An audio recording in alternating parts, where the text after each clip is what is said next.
आज रमन जी और देवकी जी के विवाह की 50वीं सालगिरह मनाई जा रही थी। चारों तरफ खुशी का वातावरण था। पूरा होटल दुल्हन की तरह सजा था। शहर के सभी गणमान्य व्यक्ति उपस्थित थे। देवकी जी कीमती साड़ी और आभूषण पहनकर नववधू की तरह सजी हुई बहुत ही सुंदर लग रही थी। मुख पर छाई सौम्यता उनके आकर्षण में चार चांद लगा रही थी।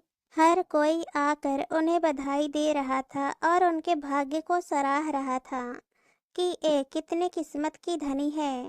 यह बात भी सही है, क्योंकि यह पल भाग्यशाली लोगों को ही मिलते हैं।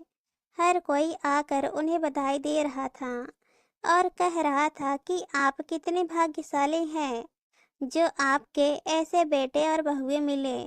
सारी व्यवस्था उनकी दोनों बेटे और बहुएं देख रही थी। यह सब देखकर और सुनकर देवकी जी अतीत के गलियारों में पहुंच गई। अब तक की सारी जिंदगी उनके मस्तिष्क में चलचित्र भांति चलने लगी।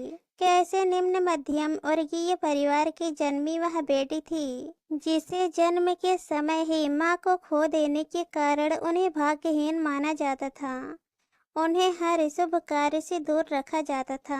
संयुक्त परिवार होने के कारण ताई और दादी ने उसे पाला। दादी को तो उससे लगाव था, पर ताई के लिए वह हमेशा एक अनचाहा बोझ थी, जिसे वो समाज और परिवार के कारण उठा रही थी। जब तक दादी रही तब तक फिर भी ठीक था। दादी के स्वर्ग सिधारने के बाद तो दादी के बिन उस माँ की बच्ची पर अत्याचार बढ़ गए। अब सारा दिन वो काम करती, बदले में ताई 2 समय का सूखा रूखा पड़ा हुआ खाना दे देती। अपना पीछा छुड़ाने के लिए एक बहुत ही गरीब घर का लड़का, जो थोड़ा लंगड़ा कर चलता था, उससे विवाह कर दिया।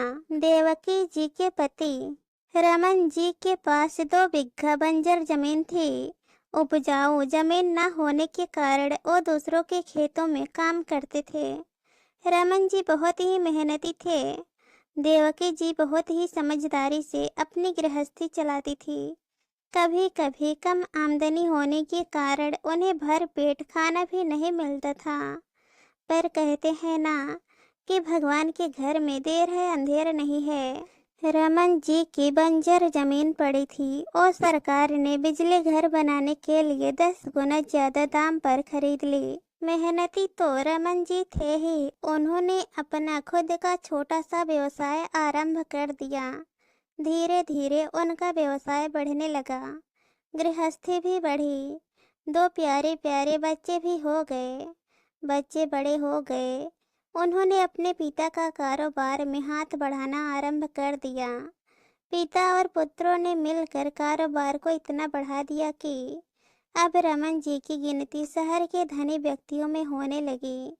इस सारी सफलता और संपन्नता का श्रेय रमन जी अपनी पत्नी को देते थे। वो मानते थे कि देवकी के आने के बाद ही उनकी किस्मत बदली है। देवकी के संतोषी और प्रेरणादायक व्यवहार के कारण ही उन्हें सफलता मिली है। जो देवकी जन्म से बदकिस्मत मानी जाती थी, वो अब उनके लिए बहुत ही भाग्यशाली बन गई थी। देवकी जी बैठी हुई यह सब सोच रही थी, तभी उनके पति ने उनका हाथ पकड़ा और कहा कि कहाँ खो गई।